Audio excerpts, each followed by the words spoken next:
Hello, everyone. Welcome back to the Daedric Podcast. I am your host, Lyriander, and with me, of course, is Tom. How's it going, guys? All right, today we'll be talking about, well, as you can read from the title, here we go. We're going to be talking about the Snow Elves, the Falmer, the Dwemer, Numidium, and finally, Serana's age. That's the one thing that looks a bit out of place here. A But bit. a bit, just a bit. All right. Let me see if I can set up everything in a smooth way. There we go. For those of you unaware, um, Snow Elves or the Falmer, if you ever played Skyrim, you absolutely remember going to a cave and encountering these pale-skinned goblin-like creatures with no eyes, strange, like from as if from insect-made armor and weaponry. Mm, They are strong, vicious, vile, and more often than not, if you go through the dungeon, you end up in the fucking Black Reach. yep. And yeah, you will find them everywhere in the Dwemer ruins, especially. Yeah, all the Dwemerins that you encounter in Skyrim are inhabited by, Dwemer of ruins, yeah. course, some of the Dwemer machinery that are left over. And if you go deeper into the chasms, you encounter these men, these creatures, these victims, really. Yeah, they're really victims. So before we get into how they became victims, let's go back all the way to the beginning of the Falmer. Before Which they were called Farmer, Yes, they when were they were. called. Well, actually, the original name for them is Falmer because it's like I their mean, yes, because it's mer name. yeah, Yeah, yeah, yeah, it's the elven name for them, yeah, of exactly. course, But they were uh, better known as the Snow Elves. or the And Ice the Elves. Ice Elves, yes, as well. Now, they tended to be in like the cold regions of Tamriel, mostly in the north, basically Skyrim and such. And the first signs of their existence were in the Merethic era. Um, and like not a lot of like specific dates are known for the Merethic era, but by the time the first humans came around, which is like a thousand, the Merethic era year 1000 or 800, because it's like BC, Somewhere it's like around there. backwards backwards counting. um, they um, they were already there by then. Yes, you can think of them as the original inhabitants of Skyrim. Of Skyrim, You yeah, can, yeah, you can think of them as the natives of that place. yeah, they certainly felt like that. Yeah, yeah, and And they had they had a a They had a yep. civilization which rivaled even the Altmer of the Somerset Isles. Uh, Which Sorry? yeah, which is strange because when you play Skyrim, you don't really encounter Falmer or the Snow Elf architecture. No, it has Yeah, all been destroyed, yes, unfortunately.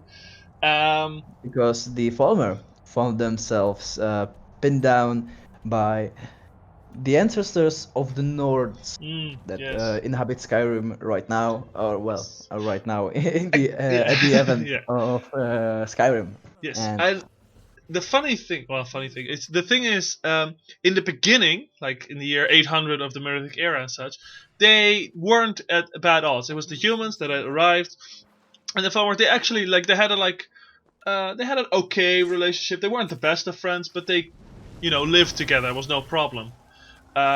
But then there was one specific event that changed everything, and that is the Night of Tears. Now, if you have done the the the the College of Winterhold questline in Skyrim, you are of course familiar with the Night of Tears. You might not have actually read the book, but Night of Tears was a horrific event oh yeah, in the Skyrim history when the Snow Elves attacked and basically plundered and outright genocided, I would say, yeah, the first ever human city. in Was it? Skyrim. It was one Yeah, of it the was the first first ones. human city. Yeah. it was one Oh, of you're right. and, Sarthal. and the city was called Sarthal. Yes. Sarthal, if some of you remember, is the very first place you go to when you start the Mages Guild questline in Skyrim. Yeah, basically the expedition. You go there. Yes. And during the Night of Tears, there's a lot of dispute as to why the elves attacked, because it was never verified. But if you look at the events during the Mage questline in the college questline, the Nords basically found this artifact, which is the Eye of Magnus. What it's called there, and it seems to be the most logical cause of the basically the cause of the war, because the Nords found it. They found it very powerful, but they kind of they found it a bit too powerful, so they were like, okay, we'll just we don't know what to do with it yet. Kind of like they're just like, okay, what do we do with this? But then the elves found out, and they felt like they needed this power for some reason. That is at least the theory.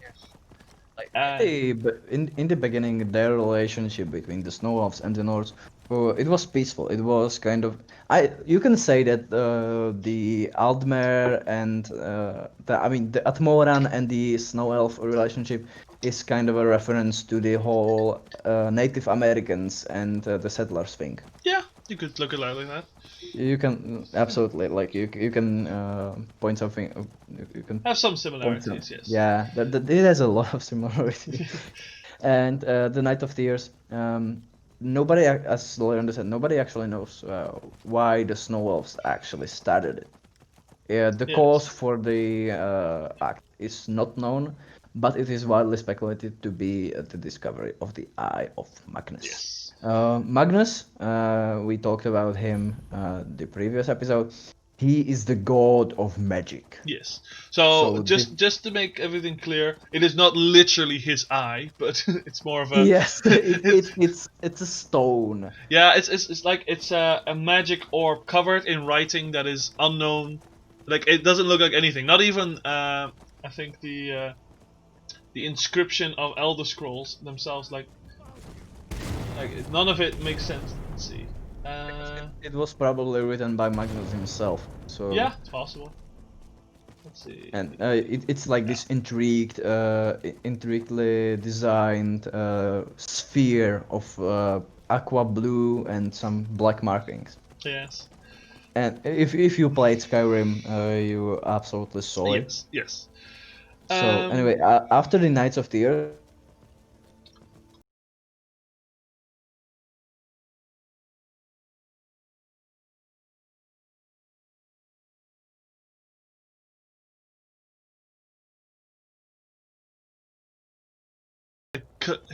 Whoa, hello.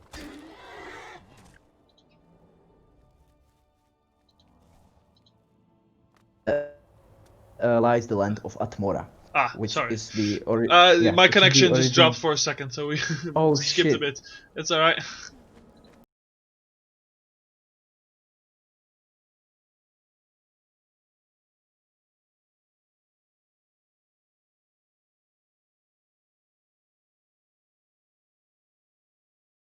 Of North or the Atmorans, then going by the name of Isgramor.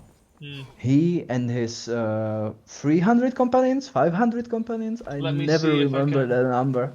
Let me check it for you. 500. Yeah, 500. 500 companions. Yes, 300 that's the Spartans. Yes. He and his 500 companions basically were angered by this treachery of the Snow Elves, and they drove all the Snow Elves out of Skyrim and Solstheim. They started a purge, basically, of killing every elf they found, which, of course, they were very good at, apparently. And because of this, like the Snow Elves, they weren't that great fighters. Like they had some good fighters, like the Snow Prince, who we can course, get you to can- in a second. Yeah. But yeah, that was like they didn't stand much of a chance. The last stand they had was the Battle of Moosring, and in which after an intense battle, their leader, the Snow Prince, was finally killed. And after that, basically the age of the Snow Elves was over. After that fight, and that is in the late Merethic era. So, you know. But the history of Falmer goes far beyond the Murphic era, because Mhm. they did not die out to the Atmorans. No. They sought refuge Amongst their cousins. amongst their cousins. Yeah, they're basically And, cousins. yeah, The Dwemer. another race that was very prominent in the Skyrim in the time, and that race was the Dwemer. Indeed. So, before we get more into the Dwemer, what you need to know is that the Dwemer basically allowed the elves, the Snow Elves, to live among them for one price, and that was they all had to take this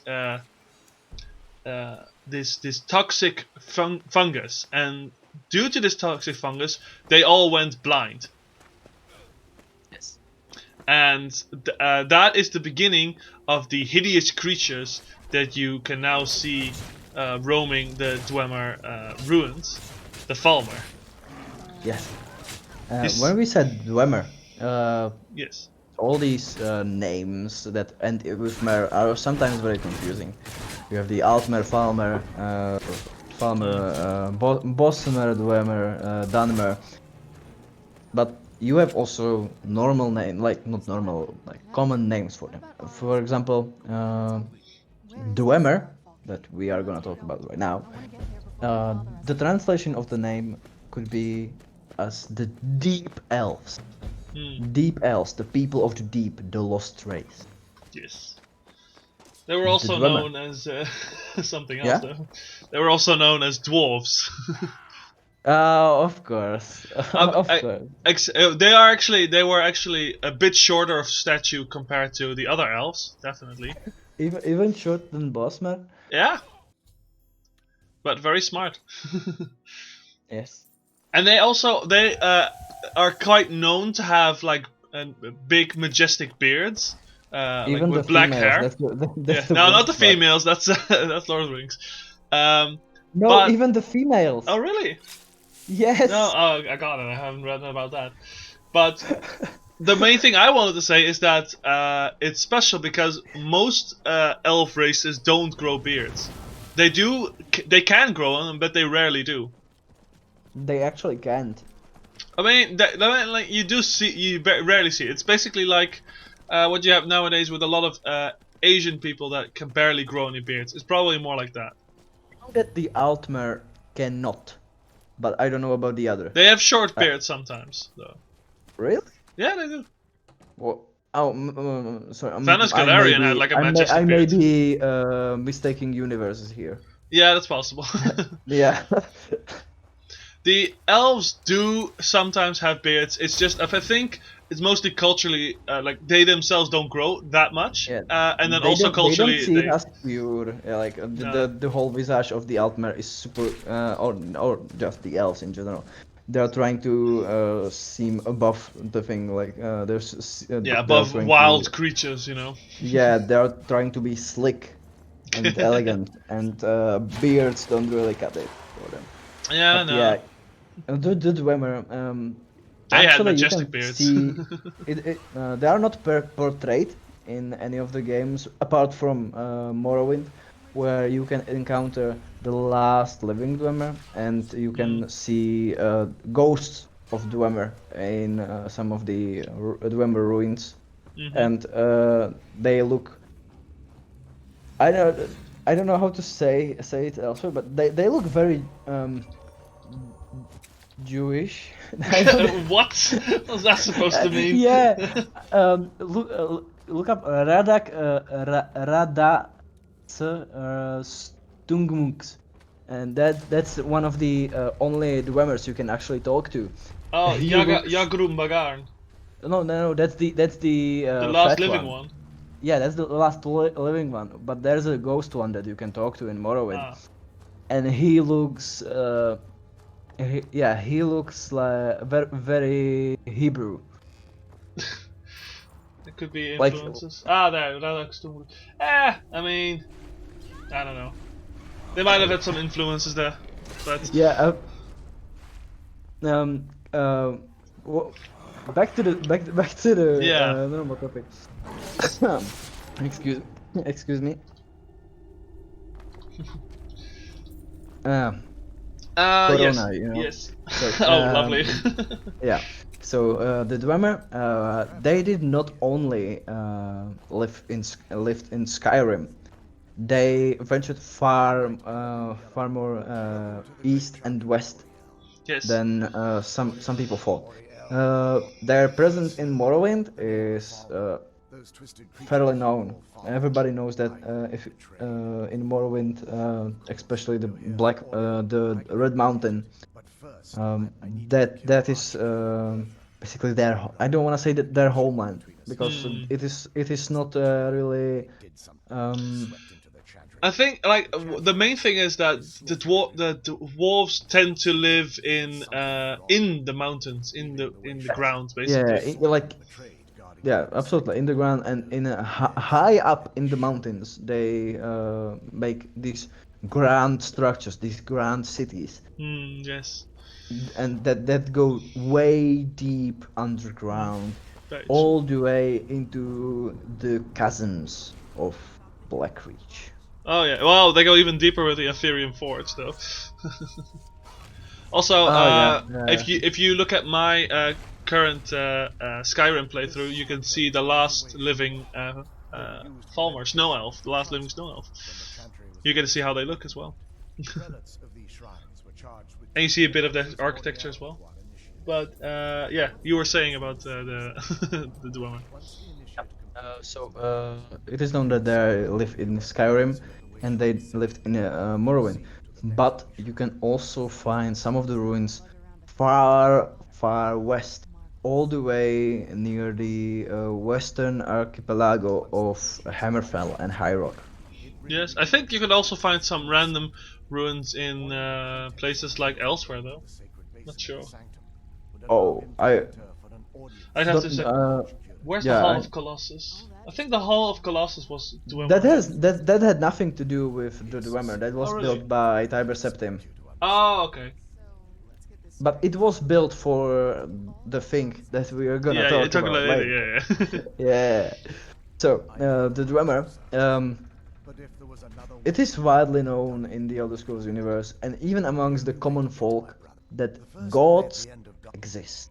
They are not a myth. They are not something you should believe in, for they are just there, and it is a fact that they are powerful beings that affected the history of Nern Mm, and everything created everything. beyond and created. Yeah. So being an atheist or an agnostic is not really a thing. No, it's In the the only thing you have is like people who prefer the Daedra over the Aedra, maybe, yes, or people who like are not. Yeah, people who just like don't care Dunmer. about the gods. Yeah, like Dunmer. Yeah, They prefer some of the Daedras yeah, to the Aedras. And exactly. then you have the Dwemer that basically said that the gods are beneath them, that Yeah. they don't need the gods, that they are gonna make their own god. Yes. These these arrogant bastards thought they could make their own god. Yeah, I don't think if we mentioned this, these guys were technologically advanced as fuck. Oh yeah, they had things what you can't even imagine in real life, like our world. They Yeah, got and they had automatons, they had robots, they had yes, flying machines, they had teleportation, and not because of magic, because of technology. yeah, and sometimes they used like sources of magic, but Yeah, like yeah, mostly they it's just combined technology. it. Yes, they They had a lot. fueled it by steam and Yes, soul gems. yes, but and there's one other thing that they used, and that is their tonal architecture. which is a very unique yeah. thing. So tonal architecture is basically the manipulation of sound, which then alters reality, uh, and they were masters at it. So like in real life, it would be the concept of you hit a hard note and then something breaks. That's basically the only equivalent we have. But what they were able to do, they were able to mind control. They were able to basically make machines work with just sound. It's just They were able to change matter, the forms of matter, just by sound. And if it's hard for you to imagine this, if you played Skyrim, you are absolutely familiar with shouts. Oh yeah. Dragon shouts. Dragon shouts, or the foom, is regarded to like be that. it's regarded to be a form of tonal architecture. Yeah. Like it is basically the same thing. You speak a word, and something manifests. Something otherworldly. And apart from Foom, which was given to dragons, and was it given to dragon by Kain, or was it? No, it's an inborn ability they have, thanks to Akatosh, their father. Thanks to Akatosh, but the humans have Humans got it Kain. via let's see, From Alessa. I think Kain. Was it Kain or Kine, was it? yeah, Kine. Yeah, Kine, Kain, whatever. Kine, I thought Akatosh yeah. also had a role in that, but Yeah, I mean he's the dragon god of time. So. he's the dragon daddy. Yeah. Yeah. So anyway, the tonal architecture. They not only were masters at something we cannot even imagine, they also experimented with these.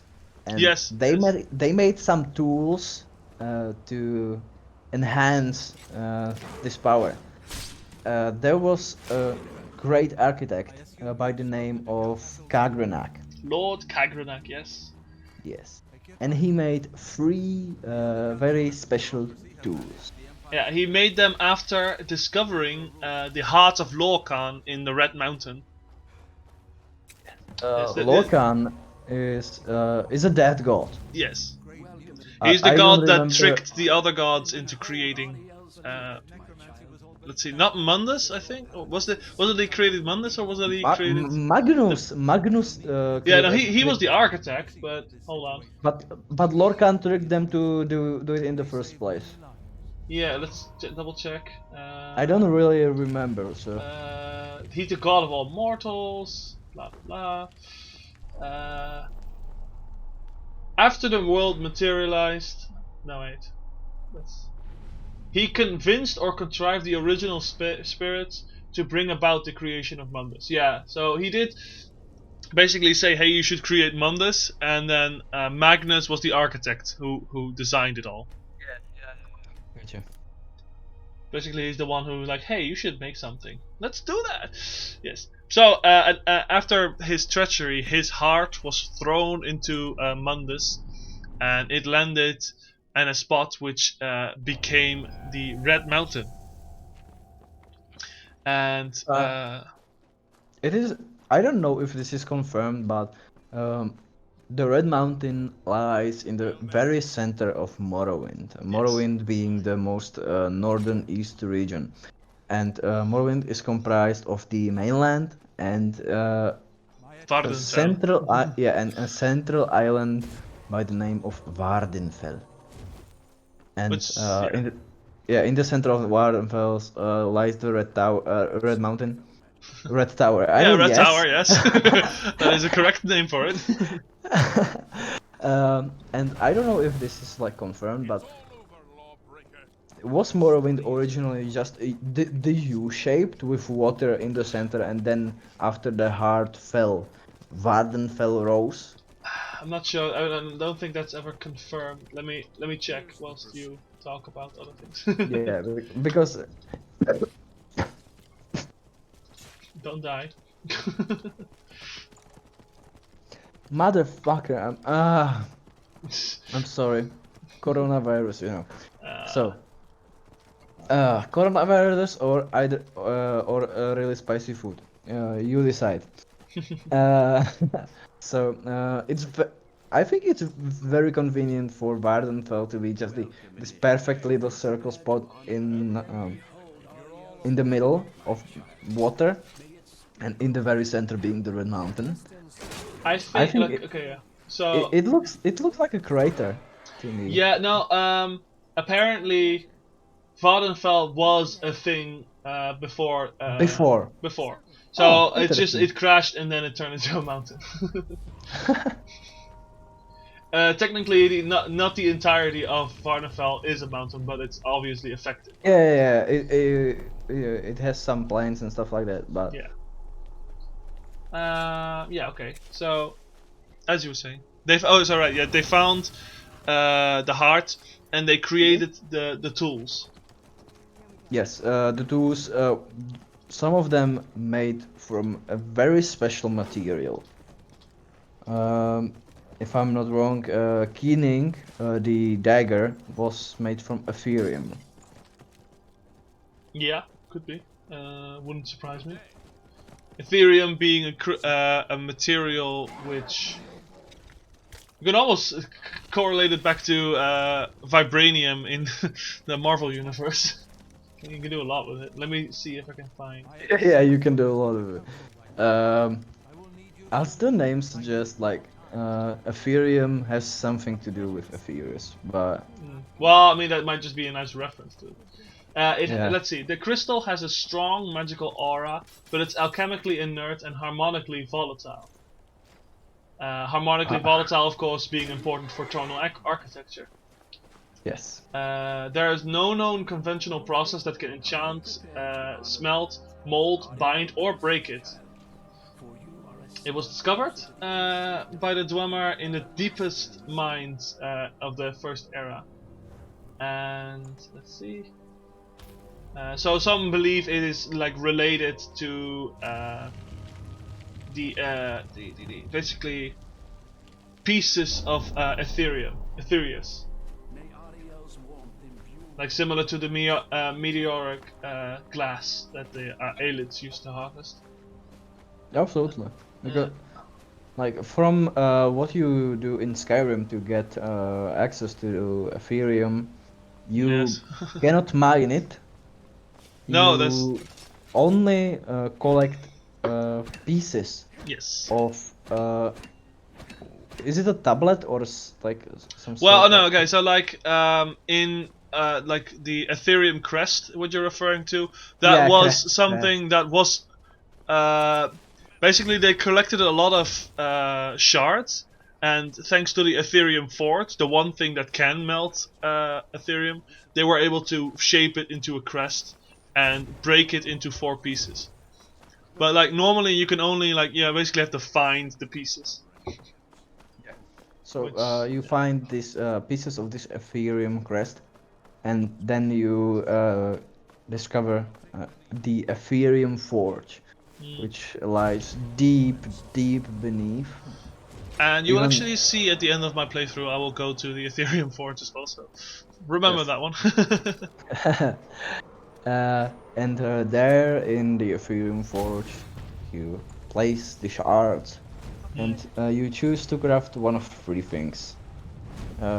One being the Ethereum circlet or the headband.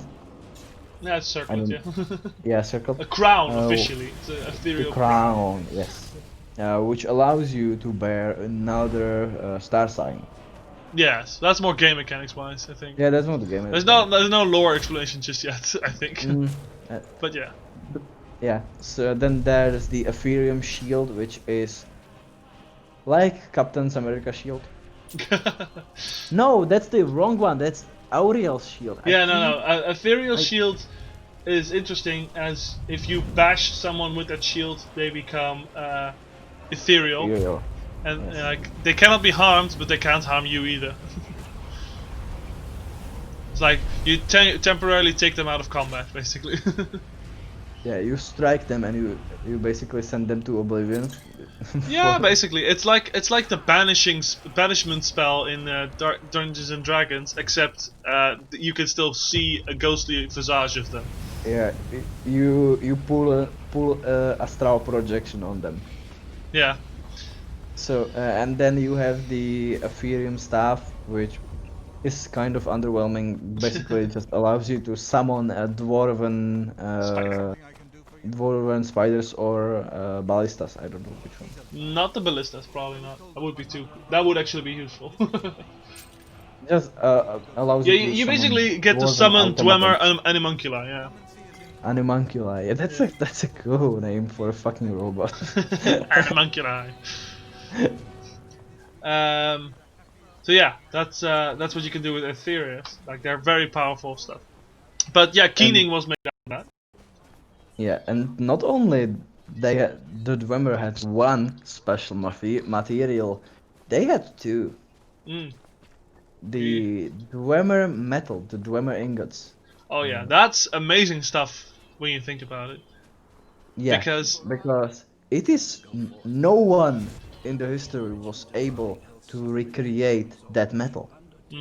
They were only able to smelt it and work and smith it, yes, but never cannot to create actually, not create it. So the only way for you to get your hands on some sweet Dwemer steel it. Yes. is to go venture deep into the Dwemer ruins, disassemble some fucking pipes, and Basically. and bring it home, and Yeah, and just give it to your smith. Yeah, and like he'll forge it into a set. Because you need to understand, we'll get that. Well, we'll get to the main point about Dwemers in a bit. But what you need to know is that there is no one around to make more of this metal, and yet it has lasted throughout the ages. Still, all the weapons made of it are sharp. They're still strong. There is no rusting going on. There's no loss in quality. That part, no rusting, because a lot of the Dwemer ruins are actually underwater. Yes. Like at least a part of them. Because of the steam technology they use. Yes. They like it's so amazing that it has been working even until this age. Like the only thing you see like damage wise is when the cave collapsed or when like a pipe blew up because the pressure built up too much. But other than that, like it's all still standing. If you go in Skyrim into Dwemer ruin, all the cogs and the pistons are still moving. The cogs are turning. Steam is blowing. No one's doing any maintenance, and it's still working. Yeah, no maintenance, and everything is working. Well, technically, the Dwemer spiders seem to do some kind of maintenance, but that's usually just removing rocks. So. It's important to remember that these things were unattended for thousands of years. Yes, we'll get to how long exactly in a bit.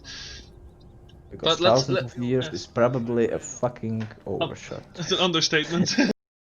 Understatement. No. I can tell you exactly how long. It's an understatement. Thousands. Really? Yeah, thousands is correct. It's a bit vague.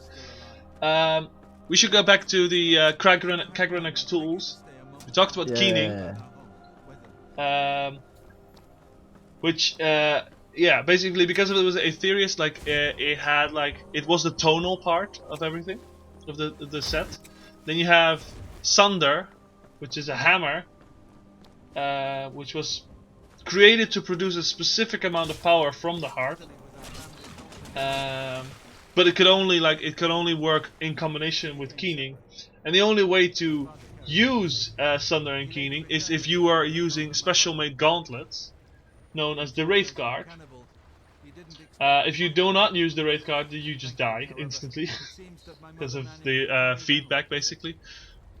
Feedback, yeah. Yeah. It's like when you wield a steel rod and smash something. Yeah, you get a bit of vibration. Yeah, exactly. The resonance comes back to you. Now imagine that with. Imagine if you were using a tool that's specifically made to make things resonate. Yes. So that's even And- more so. And then the amount of power you're talking about here. Yeah, exactly. So you strike something with it, and the resonance just explodes your armor. Yeah. So yeah, that's why you need the special gauntlet. They're not magical. They're just they're just suppressants. Yeah, basically. Can't handle this shit. So these tools, Kagranek's tools, they were used because the Dwemer wanted to harvest the heart of Lorkhan, use its power. And because what they did, they created their ultimate animunculi called the Numidium. And well, it was like the Numidium was the colossal construct which eventually became the brass tower, you know? Last time we talked about the towers of Tamriel. Mm-hmm. Actually, in the very first era, there was an Ayleid, one of the original elves inhabiting Tamriel. It's the wild elves. Yes, and they had an archmage called Anumaril, and he made a very powerful artifact called the Staff of Towers, and this artifact was actually able to bend time. And this staff was composed of 8 segments, each segment corresponding with a tower of Tamriel. And one of the segments was the brass segment. Yes. To the brass walker, or the big walker, or the brass god, Numidian, Prime Justot, whatever you call him. And this was way before Numidian, or Was the made. Heart of Lorkhan, was discovered. Yes. So it bears the question, of course, how the hell did Anumaril knew about there being an 8th tower? Because it was not even made. Yes. But yeah, this again ties to the whole time is relative. It's also because these towers and their stones, and also therefore the pieces, they tend to kind of fuck up time in the world of Tamriel because of their power. So you get shit like this where you technically have a piece of something that doesn't exist yet. There were 3 dragon breaks, right? Yeah, no, dragon breaks. Yeah, there were three dragon recorded breaks, ones. and 2 of them were caused by Numidian. Yeah, Numidium. That's how powerful this thing was. So Numidium originally was just like a colossal construct created by Dwemer, because they wanted to put the heart of Lorkhan basically in this construct and then use it to create a new god, as you previously said. And in creating this new god that they named Numidium, they wanted to ascend the Dwemer race to a whole new, whole new state of being. That's what was their goal. And when the Chimner, basically the older version of the Dunmer, discovered what the Dwemer had found, the heart of Lorkhan, they immediately started going at them like, no, this is heresy. And so they started a long war with them, and this all accumulated to the battle at The Red Mountain. The Red Mountain, yes, the Battle of the Red Mountain. And yeah, that's the big moment. This is in the first era, in the year 700. You have basically the Chimner and I think the North as well closing in on the Red Mountain. And then you have Lord Kagranak, who is inside the Red Mountain next to the heart with his tools. And what he does, he strikes the heart as part of the process, and all of a sudden, all the Dwemer, all over Tamriel, all over Mundus, they all vanish. They just disappear. Yes. No trace. No Nothing. explosions, just poof, they're all gone. Yeah. Not skeletons. They're No, not. nothing. They didn't die. They're just gone. They're just poof, with Every their s- clothes, yes. everything they wielded. Yeah, they were wearing exactly. Yes. Just all of them, everywhere. Even the ones that were nowhere near the Red Mountain. All of them just disappeared. Everywhere on Tamriel. Yes, and in Mundus specifically. Yes. In the Mundus. But There was one exception. mm, Well, one technically that there we could know- be more. one that Yeah, we know of. exactly. because he mentions others. Yes. The Dwemer were not only skilled technicians, they were also scholars. They were explorers. And they did not only explore Mundus, they explored the plains of Oblivion. And the Dwemer, while the Battle of the Red Mountain took place, some of them were still in Oblivion. And Yes. As we explained previously, that is that those are one of the planes of existence separate from Mundus. yes, and when Kagrenak struck his tools in the heart of Lorcan, those in the plains of Oblivion did not disappear. Nope. They were not affected by this. And in Morrowind, you encounter one of these Dwemers, and his name is I said it earlier. Yakrum Bagarn. Beautiful name.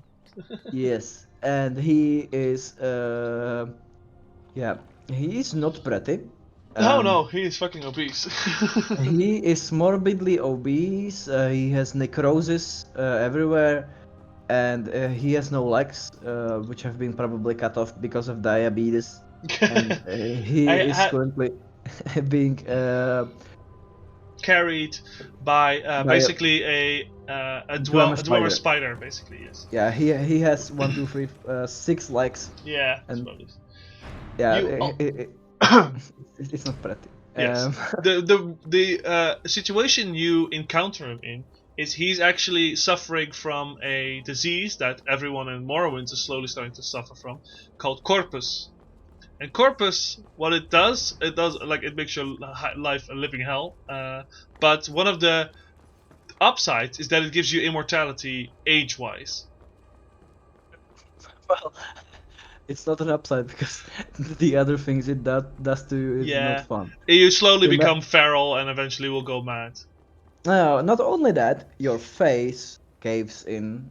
Yeah. In the middle of your face forms a hole, and from the hole, tentacles. Yay, tentacles. It's Hermamora all over again. But this is not caused by Hermamora. No, this is just... It's caused by a piece of shit called Dagoth Ur. Oh, Dagoth Ur. I think that's a better video for a whole different thing, because that's just the main storyline of Morrowind. So, back to the Numidian. Ah, yes. After Kagrenak disappeared all of the Dwemers. Yeah. The Tamriel, the entirety of Tamriel just stood still for a second. Because this was actually one of the first dragon breaks. Yes. And the first era, when it ended, came the second era, and during the second era there was nothing much that concerned the Numidian, apart from a very specific thing. At the end of the first era, a trio of Dwemers, or Chimeras, called the Tribunal, found themselves in possession of Kagrenak's tools. Yes. And they lightly tapped the heart of Lorcan.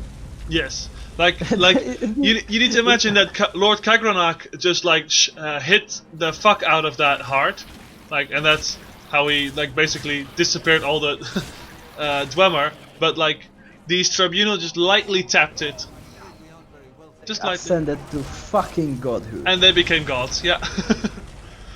So, 3 ordinary guys came into possessions of some very specific scientific tools and tapped the heart of a fucking god, and they themselves became living gods. Yeah, basically. And this is the important thing, that they are living gods. They did not ascend truly. Yes, it's arguable whether they actually are gods. Like some people say, like they're not gods. They became extremely powerful, but they're not gods. But they called themselves gods. You can kill them. So Yeah, exactly. They're not really gods. They're just they're just powerful like one. So then the whole second era happened. Tribunal was still at the possession of Yes. the Numidian. But they And, did take it apart, kind of. Let's see. Let's see. No, wait. After no. they vanished, like, because the thing is, like, the Numidium was, it's not clearly stated, but apparently it was taken apart after they became gods. The Tribunal became gods, and it wasn't until they gave it whole to Tiber Septim. You mean already? yes. Oh, okay. I thought they like took it apart, but they at least like it stated that Tiber Septim rebuilt it, sort of. They took out the heart of Lorcan. Yeah, that's part. Yeah. Yeah. So basically, the Numidian as the construct, as the The fucking, robot, yeah, yeah, and the monkey yeah, the Metal Gear, or the weapon giant, of the devastating power. yeah, the giant mech suit. It was still whole, but No power source. our friend from before Dagon of Ur has taken out the heart of Lorcan. Well, But, yeah. No. Yeah, but that doesn't mean that the Numidian was operational. It was still functioning. Yeah, And well, because, it needed a very good power source. That's the problem. yeah, we'll come back to that later. So because of Dagon of Ur's treachery against the Tribunal, which basically needed this heart of Lorcan, it was their source of power. Yes, they needed to tap it lightly again every now and then. Yes, and because he basically disposed of it, the tribunal's power was slowly fading away. And while this whole thing was happening, our friend called Tiber Septim, which some of you may know, kind of a big deal, that guy. Yes. Basically the Jesus. I don't know about that, considering what he's about to do. Yeah, that's true. So basically, he was gifted the Numidium, and he used it to complete his conquest of Tamriel at the end of the Second Era. Yeah, while Tribunal was doing their thing, Tiber Septim was conquering the entirety of Tamriel. Yes. But he was not able to conquer Morrowind, because Morrowind was guarded by the Tribunal. I think it was also part of the deal where they like, okay, we'll give you the Numidium if you leave Morrowind alone. Yeah, that was after. Okay, that's later. Okay. After. So because the Tribunal were very powerful. They were yeah, like that, yeah. But they were very powerful, and they were protecting Morrowind from the Empire. And because they lost their connection to the Heart of Lorcan, their powers dwindled. And instead of giving away the Morrowind to the Empire, Tiber Septim actually didn't know that their powers dwindled, so he made a deal with them. Yes. Leave Morrowind alone, and you can have this powerful tool. Yes, and they gave Numidian as a gift to Tiber Septim. I think they were kind of under the assumption that he wouldn't be able to get it working though. But he did. He Oh sure yes, fucking he did. did. Because Tiber Septim and his Battle friend, Mage, yes. yeah, his friend, self, brother, same being, alternate version, guy, called Zurin Arctus, the Imperial Battle Mage. Yes, as we've talked about before. Yeah, Tiber Septim are basically tasked Zurin with Numidian's repair. Yes. And they discovered that for this huge construct to be powered, they need to construct something that would power it. And they decided the best way to do this is to make a huge soul gem. And when I say huge, I mean like a human-sized, called the Mantella. And the Mantella would need it to be powered by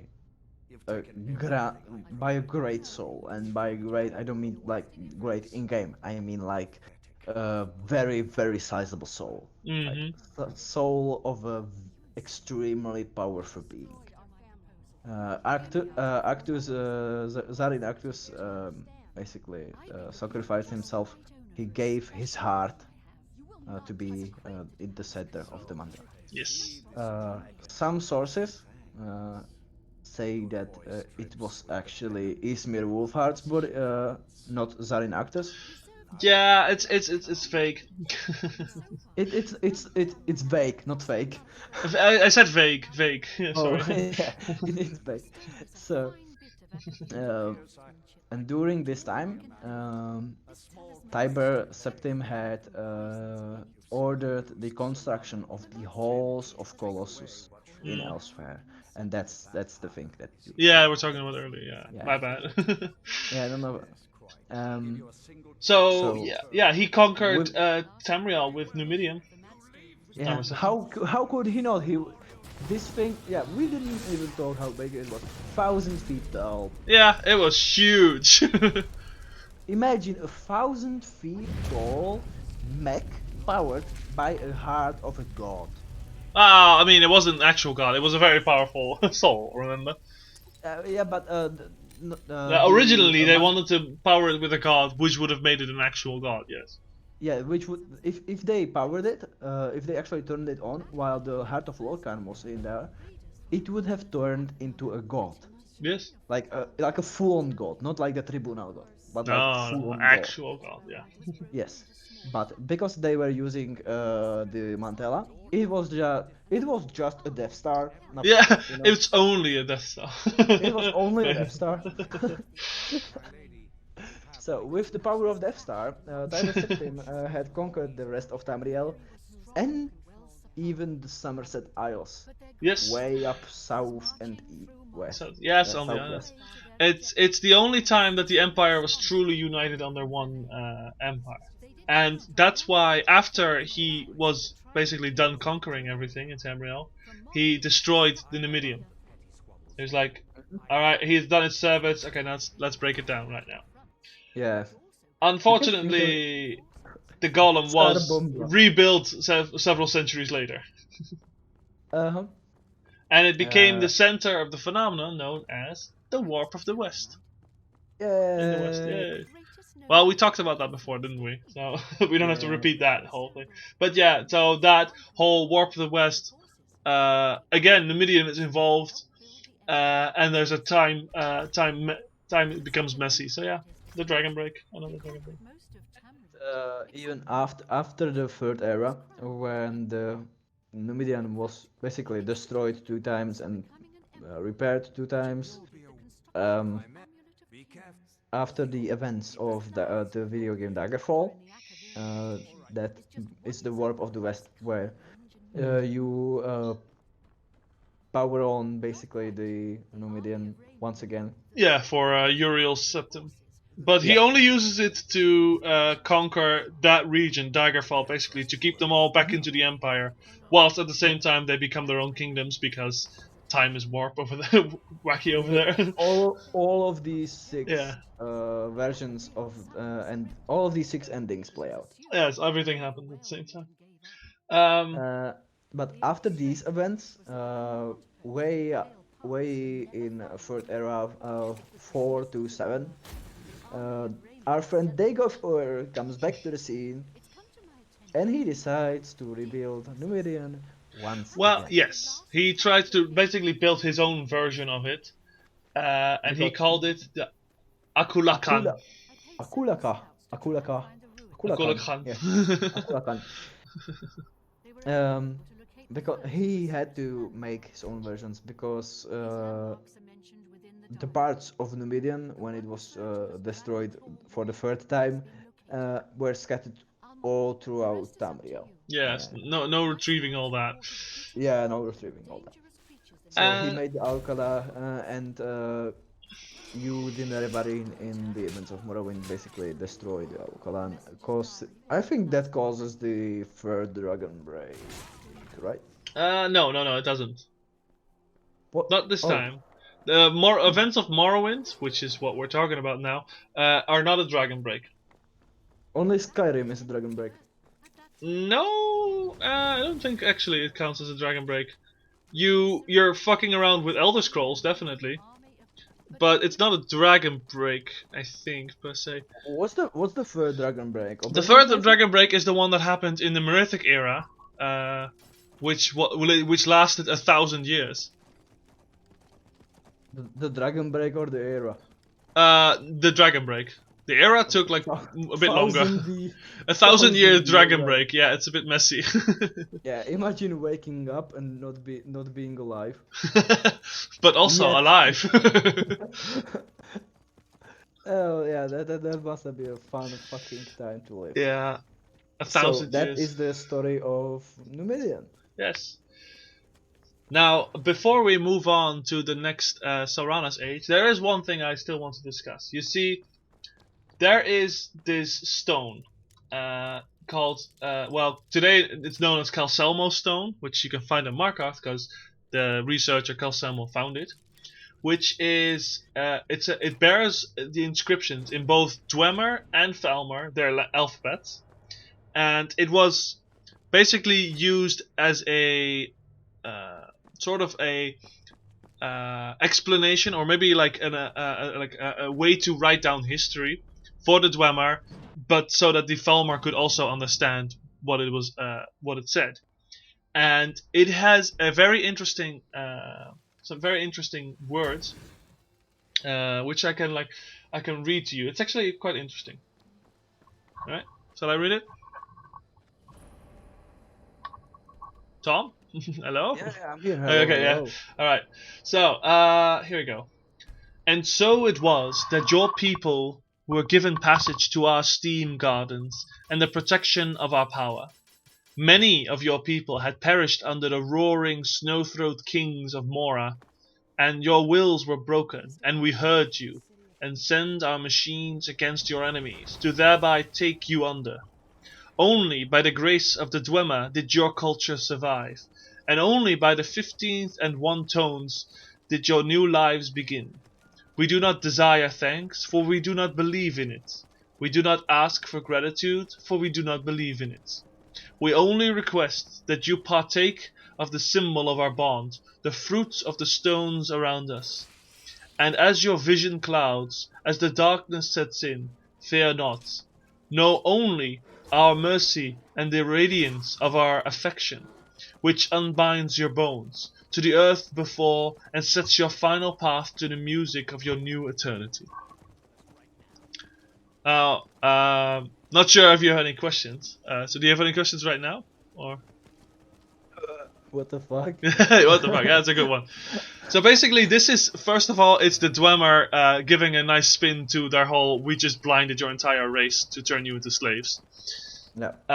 But the last two lines are very interesting, because, okay, so it's know only our mercy and know only our mercy and the radiance of our affection, which unbinds your bones, to the earth before and sets your final path to the music of your new eternity. Now, music, of course, being a reference to their tonal architecture, but the way you can interpret this unbinding of bones to the earth before and set a final path to the music of your new eternity, you can actually interpret this in a way that the Dwemer were using the Falmer as experiment subjects in order, because they wanted to ascend themselves. Even before they found the heart, they wanted to ascend themselves, and they did some experiments on the Falmer with tonal magic, it seems, and they unbind the bones. And long story short, you could basically see this as a way they turned the Falmer into what we now know as the Wisp Mothers. Because the Wisp Mothers are like another creature that you can encounter in Skyrim, and there's not a lot known about them. There's a lot of theories, but no one knows for sure what they are. But if you look closely, they have elven ears, they have the kind of visage that the Falmer used to have. And another interesting fact is that you usually find them near not just cold places, but also Dwemer structures. That's why you can find one in Blackreach as well, and random like small Dwemer ruins sometimes also have them. So this is completely theory. There's nothing confirmed, but I mean even the translation is also like there's some like okay, so the official like the only official translation that you can get out of it, there are a few words that haven't like been given like a proper translation in the books, so people had to interpret what it means. But like even then, like if you look at the last two sentences, which contain some Falmer words, it becomes Malauta voi fe hour, dare and light now of the high by what Moraga your lives of Sersen before and Gethena and your final journey ve music of your new eternity. So it's kind of hard to like fully interpret it, but yeah, the people that did this, the people of the Imperial Library, which is like almost that's basically the best source on like everything Elder Scrolls related. Yeah, they that's the translation that they made. What I was reading earlier. So yeah, that's an explanation of the Wisp Mothers. So, fun fact: if you look at my gameplay, I am currently reading the Akaviri diary, also translation. More translations. Yeah, this is a quest that you start if you talk to the Countess of Bruma. While you are required to retrieve an Akaviri artifact. Yeah, she's a bit of a collector. Yeah, she is a bit of a collector. She says she has the biggest collection in all of Cyrodiil, maybe even in the whole of Tamriel. Her collection comprises of a broken Akaviri shield, 3 katanas, and a single book called Mysterious Akavir. Yeah. Meanwhile, if you go to like, there's like 2 or 3 locations with Akaviri enemies in Oblivion, and you can find more swords there, more swords and shield if you want to. Fucking Cloudroller Temple. Yeah. And Sancretor. Oh. She doesn't even have the blades armor. How? Like, dude. How can you call yourself a collector? And one book. I went through all of her books in her room. She has one Mysterious Akavir. It would be a fun joke if like the whole shelf was just Mysterious Akavir after Mysterious Akavir. Yeah. But there's only one book. Yeah, because there's only 2 books. Oh, okay. It's just an empty shelf. One is a Mysterious Akavir, the other one is about the Akaviri Potentate. Ah, yes. About basically the whole entirety of Second Era. Ah, what a collection. 2 books. Yeah, I wish they expanded upon Akavir. Yeah, we'll see what they do in the next game. You know. I mean, in Elder Scrolls Online, it is expanded upon a lot. Yes, though we haven't played it. Especially when it comes to Sayesi. Ah, yeah, true. Because You do I encounter don't them know as well. yeah, I don't know if we talked about this before, but they were not portrayed before. They were just said to be the vampiric snake people, Yes. and nobody knew if they were elves or actually humans, or if they were like Half actual snakes. snakes, half snakes, like you have Minotaur. Or Like yeah, like in this case, snake, Lamia. snake. Yeah, Lamia, basically like bottom half snake, like Medusa, Medusa looking Yeah, ass. basically. And especially like I thought that they looked like this, like bottom half snake, green, scaly, with arms and snake head. And in Elder Scrolls Online, they are shown, and they are just normal humans. Yeah, they wear armor, which gives them the shape sometimes of having a snake face, but it's the mask they're using. But yeah, So, they're not were actual they- snakes. A shame. Yeah, which is a shame because Akavir is always, always. It is. Often. It is supposed to be the mysterious East lands, and all the other races are like really cool. And if they pull this on all the other ones, like if they say that the Yeah, they're all just humanoids, and I can kind of yeah, like. all just humans. Because there is the monkey people. If they're just like slightly hairy Nords, I'm gonna Yeah. fucking flip. You're gonna lose your shit. Yeah, like this is this is not what I wanted. I want my lore. Yes. The snake people that they were disappointment. There's the tiger Khajiits. Yeah, but they better not look like normal Khajiit. Like, come on. Yeah, they Give better be me fucking even tiger. more specific tiger features. Yeah. Then there's the ice demons, the Cabal. Yeah. And They better not look like fucking Snow if they're Elves. Nords, if they turn out to be fucking Atmorans, Yeah. please don't do that. Yeah, no, exactly. So we'll see where it goes. We'll see where it goes. Did you? I'm looking at the stream. Did you just fucking one shot a Centurion? Yeah, I mean, like I've done in like one of my earliest versions of this run. My one-handed combat is OP as hell. Also, I keep forgetting that using the candlelight spell basically makes everything white, and when something is white in this current Twitch studio setup, it becomes see-through for some reason. So like sometimes like when I use the candlelight or whatnot, like it's everything suddenly becomes see-through. Yeah, it's actually the game is actually pretty light. You don't even have to use anything. I mean, I'm using a mod to make the runes darker, so you might not be able to. You might be able to see stuff like in this version, but like when I'm playing it, like it's completely black. Like I can't see shit. So I might need to get a torch because that's not a white light. I think that's a more orange light. Yellow So. light. Yeah. Yeah. Warm light. Warmer light. Yeah.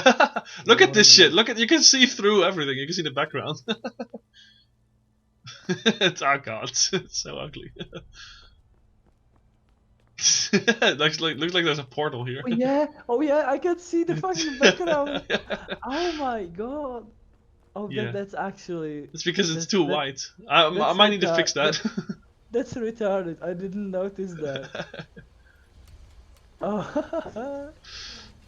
It only happens in dark regions when there's like suddenly white though. Whatever. Yeah, so here I was like going through Black Reach to. Well, first of all, I was getting all the pieces for the Ethereum crest, but also like going through Black Reach to show, hey, look, this was made by the Dwemer, and now it's completely inhabited by Falmer, which is something we didn't really say before. You see, when the Dwemer all disappeared, the Falmer slaves, they were still around. Oh yeah, they just. And suddenly, like all their masters are gone. So like what we also haven't said is that So the toxins they took turned them blind. They basically became blind. But these warped creatures that you have nowadays, that happened over a long period of a long period of like the torture and whatnot they had to go through. Yeah.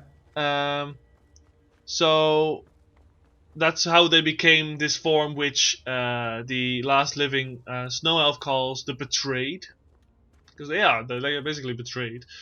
It's a nicer name for them.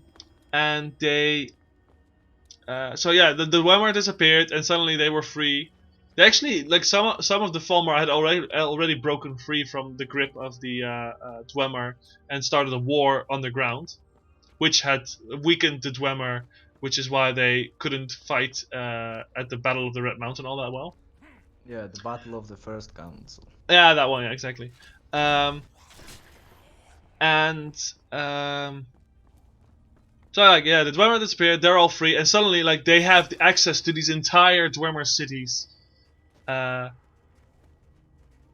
So yeah, that's why all those Dwemer ruins are usually inhabited not just by the Animunculi, but also by the Dwemer. Yeah. But the The thing Falmer. is, the Falmer also had another thing. They had these. So when you're going through a Falmer cave or whatnot, you sometimes have these Falmer that jump out of the wall, right? Yeah. Like out of these little weird things. That is actually part of a network of tunnels and whatnot that only the Dwemer know about, which is all over Skyrim, and I do believe that they all basically they all eventually lead to Blackreach. You know how they say here, like all roads lead to Rome. Yeah, all tunnels lead to Blackreach, basically. Blackreach is a fun place. Oh yeah. When you first discover it, it's cool as fuck. When you Oh, discover it for absolutely. the fifth time, you're pissed. Yeah, it's the biggest problem with Blackreach is that it is a big area. You can't fast travel in it, and you need like there's big distances between the different things that you need to get. And there's also, of course, the Crimson Nirnroot quest line. Giants. Oh yeah, the giant is like it's never like directly stated, but it's like basically implied that the giant fell down through one of the crevices like at the top because it's pretty far on the ground, so it just fell down. Poor giant. And then you kill it. And there's actually a dragon hidden in there. Yeah. If you in the very center of Blackreach, there is a dwarven city. You can see that here on the left right now on my screen. Yeah, like a little bit slight orb. Yeah, there is a giant yellow orb thingy, and if you use the unrelenting force shout, the complete good old shout, Fusroda. yes, exactly, the good old Fusroda at it, it activates the tonal architecture of the place, and you can hear a loud ringing sound. Yeah, it's beautiful. It actually sounds very impressive in the game. Yes. And it's like deafening, and every other sound gets like cancelled when you use it. Maybe I'll show it the next time. Yeah. I'll have to advance the main quest line a bit further, but yeah. And basically a dragon appears. Yes. It's a named dragon. I don't know the variety. Variety of the dragon. Let me see. It's orange. It's orange though. I remember that much. Well, technically speaking, it's randomly generated. But let's see what the official. Okay, it is Vulthuriol. There should be a translation of his name. Yes. Let's see. Dragon, come on. Why can't I find Dragons. There you go. Yol I already know is fire, but let's see. Yol is sun. Oh, sun. Okay, there we go. Come on, I can do this faster. Language. And then you go all the way down. Here we go. What did I say his name was? Vulthurion. Vulthurion, Dark Overlord Fire. Dark Overlord Fire. There you go. So, this guy lives deep into in the Black Reach, Yes. which is a huge cave. It's a huge cavern, Mhm. and nobody knows how he got there because the dragons are supposed to be all dead, and all the dragons that currently live in Skyrim are Resurrected. are resurrected by Alduin. Though technically speaking, there are some dragons that are an exception. Okay, so you have Parthenax, obviously, who lived through it all. But Yeah. let's see, Redguard, the game with Cyrus, also had a dragon. And actually, the first dragon you kill in Skyrim, let's see, can I find the name? I can't find the name, but like the one you defeat at the Western Watchtower. That dragon is actually also a dragon that lived out through the ages. I'm sorry, what? I can't hear you. Really?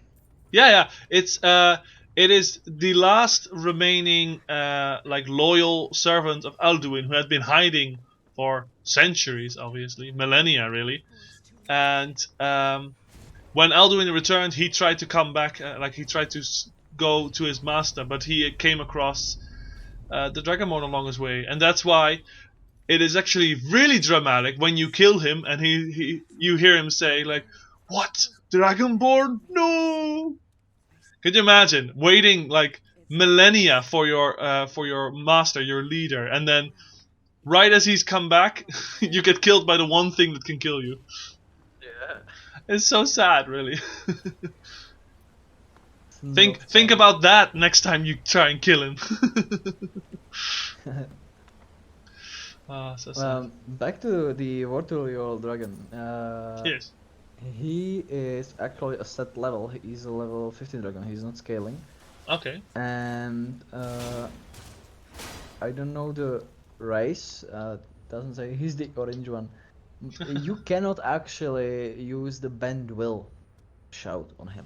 Yes. You cannot tame him. I mean, you could say that that's due to the tonal influences he's been under. I mean, I can imagine it's a dragon captured by one of the Dwemer. Dwemers, yeah, absolutely. Which is kind of cool. Shows just how powerful they were.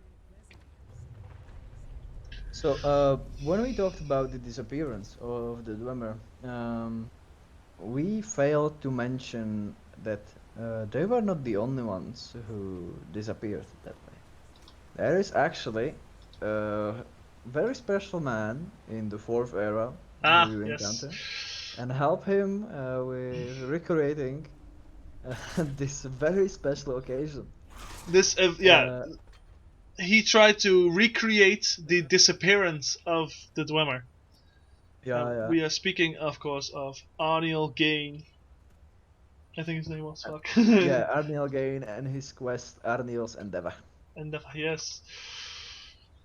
And so he, as he so aptly put it, lacking the access to a dead god's heart, he had to use this warped soul gem, which he apparently was able to change in such a way that it actually did create a similar effect to the heart. And he used keening as well, like the actual tool used. Basically, he just. I don't remember in what context do you recover keening. Keening was apparently he purchased it from a collector in Morrowind, and he just had he had it delivered, but then the one who was supposed to deliver it got killed along the way by some random bandits, and you have to then get keening from that. So basically, he pre-purchased it.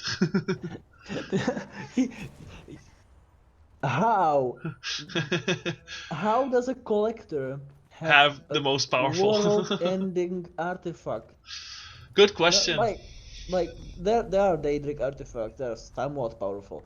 This is a world-ending artifact.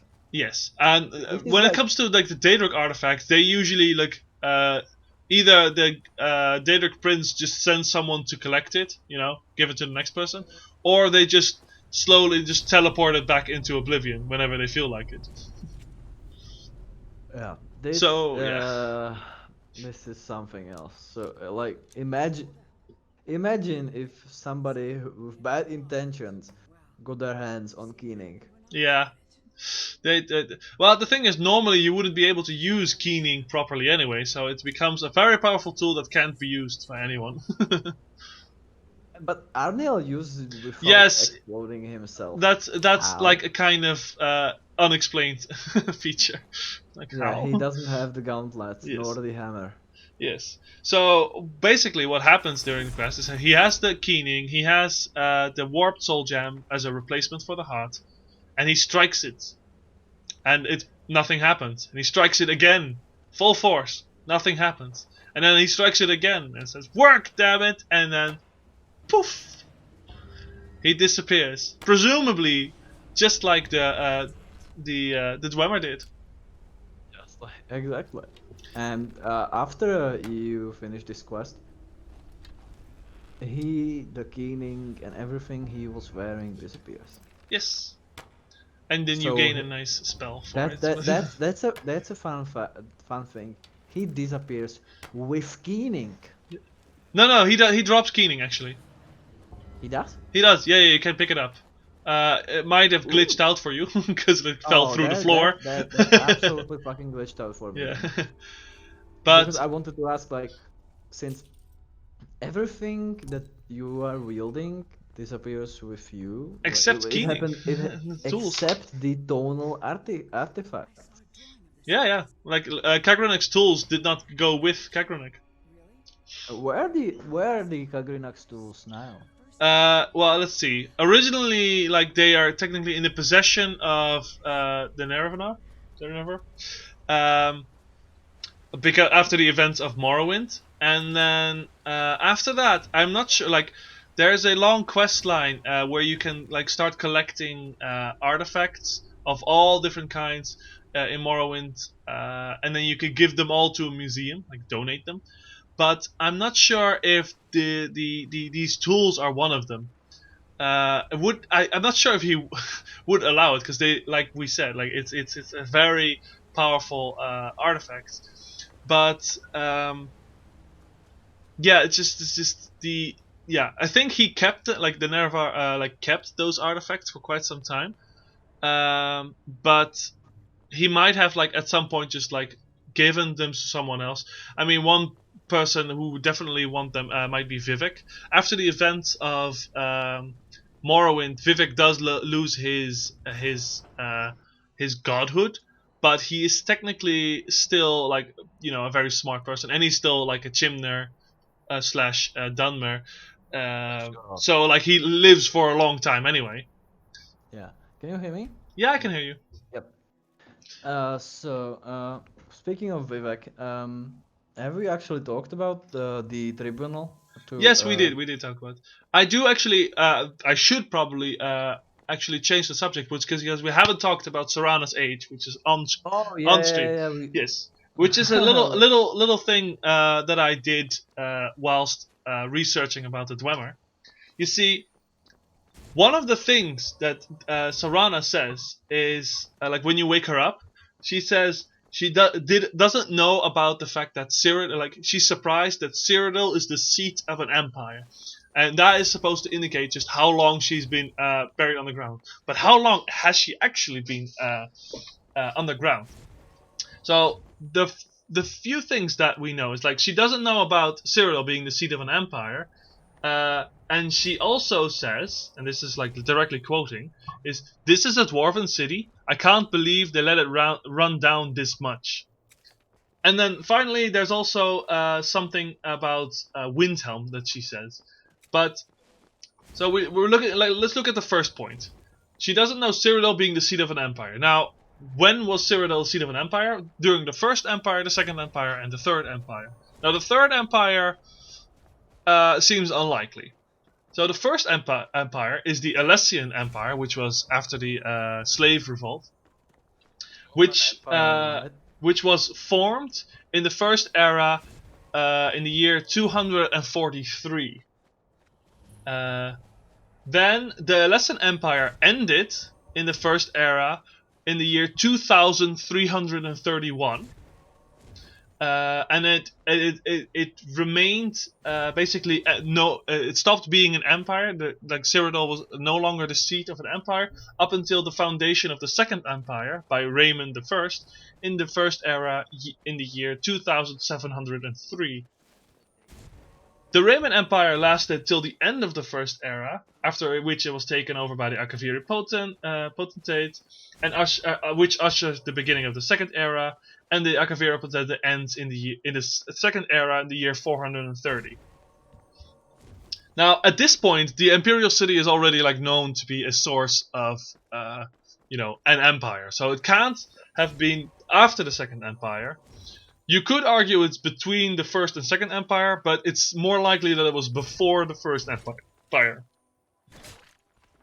So, we also know that the Dwemer disappeared First Era in the year 700, which is after the Elite Empire. And we know that the first humans arrived in the year 800 of the Merithic Era, which is 800 years before the First Era. So we currently have a time stamp of between the year 800 of the Merithic Era and the First Era 243. So that's 1,000 years basically. The thing is, Serana and her family moved into the castle that they're in after the previous owners had already abandoned it. So when they moved in, it was already ruined. Now, the first humans, it was a human construction, so the first humans showed up 800 before, and let's say 2 or 3 generations lived in that castle and then it was abandoned. That's 100 years, so that would already put 700 years into the Merithic Era. And then when they did take over, it was already ruined, so more time has passed. And then another fact that we need to take into consideration is that Serana's mother took care of the garden for centuries. After they became vampires, she took care of it for centuries, which means that she lived there for a long time. And were they yeah, when not Lorcan, when Harkon basically swore their allegiance to Molag Bal, how young was Serena? well, if you look at how she looks right now, she must have been a young adult woman. So I think somewhere before before 30, basically. Yeah, so I forgot. In Skyrim, when you contract vampirism, you don't age. You're exactly. stuck in the age. Just look at the what's it called, Babette? Yes, exactly. It's a child stuck. So you could argue that, if you look at how they look, I would say that Serana is somewhere before 30 years old. Harkon is somewhere 45 or something. They have wrinkles, but they're not graying. They won't have any traces of graying, so it's somewhat old, but not too old. 40, 50, Serena's yeah, something like that. Yeah, depends on how good their genes are. And then, the last factor that is a time indicator she mentioned is that according to her books, she's talking about Windhelm. According to her books, this city is called the City of Kings, which means that it has to take place. The books that she had needs to be made after that city was founded, and that city, Windhelm, was founded after the Battle of Muttering in the late Merithic Era. So basically, we've made a time. But the thing is, so there's one source that states that she misses the time where she could speak with Snow Elves and Dwemer. So she was around back then, but the construction of Windhelm happened at the end of the Snow Elves being driven out. So it's like, I guess she must have like stayed inside that castle for a very long time, and not seeing much of the world until like you come along and show her the world. I mean, Harkon was a abusive father, so... Yeah, it wouldn't be surprising. So yeah, we basically have a time where she must have been alive. She was alive after Windhelm was created, but she was also alive. Yeah, like that's the only specific thing we could say. She was alive after Windhelm was founded, but back when the dwarves were still around. It was before the first era, 243, and after the late Merithic era. Yeah, there you go. What actually is Serana? She is a Nord. Technically, Really? probably a proto Nord if you think about it. So a need. No. More Admora. Admora. Atmorans were fucking tall. She's not. Well, I mean, have you seen the game take height into consideration all that much? Elves are supposed to, like high elves, supposed to be taller. I know. It wasn't until Elder Scrolls Online that we actually saw some really tall people, like Titanborn. In Oblivion actually managed the heights quite nice. Very true. But Skyrim doesn't. Skyrim they kind of took that away, but that's also because in Skyrim your height affects your speed as well. So I don't know. So does in Oblivion. Yeah, no, it's true. Oh, this is a separate stat, really. Anyway, the 1.5 hour is up. Oh no! Yeah, we've reached 122. No, that's because like there was a temporal. In the beginning, I had a bit of a issue with the internet. So yes, on Twitch it currently states that we've at 122, but we have actually been going for 1.5 hours. Oh yeah, for 14.3. Yeah. Yeah, exactly. So this was a success, another success. Yes, it was. Yeah, we managed. We managed to talk all the way to the end. And we discussed before the stream that we are gonna have a very special episode. Oh yeah. For the next one, we are gonna talk about the fan favorite, Maik the Liar. Maik the Liar, indeed, and specifically, we're gonna also talk about all the things he has to say, because he says a lot of things which are sometimes references to events, but also a lot of things that the developers kind of put in there. And he's been in 3 games, so lot to go through. In Morrowind, Oblivion, and Skyrim, and be it Easter egg, some funny notions, or some speculation. Mike has a lot of things to say. And we are gonna go over each and every one and discuss what it means, and if Mike is just pulling our leg, or he's some serious conspiracy theorist. Yeah, who knows indeed. And yeah, we talked about another thing where we wanted to talk about next stream as well in this stream. What was it? Oh right, I was gonna show the dragon. Dragons and the Dag of Ur. Ah yes. Well, I'm not sure we can do Dag of Ur next episode. We might have to wait for another one. And, I think Maik is gonna. Let's do Maik first. Maik. Yeah. And we will also be able to talk about some of our ideas for the new Elder Scrolls game. Because Maik makes predictions as well, so we can jump right in on that. We can also talk about how the Elder Scrolls games hint towards future games. Yeah. Very true.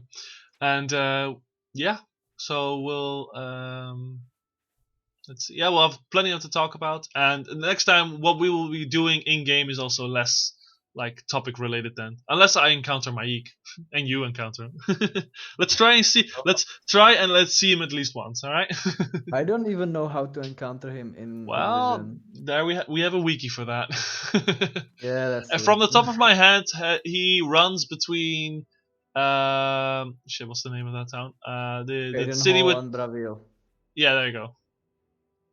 And I think another the other one, the port city in the east.